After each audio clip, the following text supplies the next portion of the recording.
Ovako su nas dočekali u Lavogu. Presretni mentori, presretni natjecatelji. Bilo je fantastično.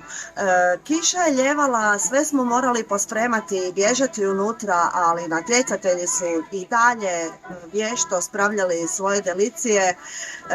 Ne znamo naravno tko će biti predstavnik Ukrajine na polufinalnom natjecanju u Zagrebu, ali znamo da je Cupid Spoon dobio jednu novu dimenziju, znamo da smo ovim pokazali koliko želimo, trebamo i možemo biti dio društva jednakosti i Hrvatska je poslala jednu predivnu poruku, puno lijepih pozdravlja i zagrljaja ukrajinskom narodu.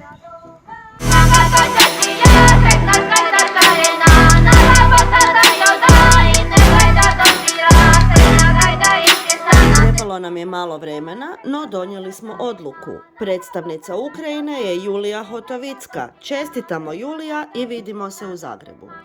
Odradili smo natjecanje u Ukrajini, bilo je prekrasno, bilo je kišovito, ali zato su natjecatelji bili odlični.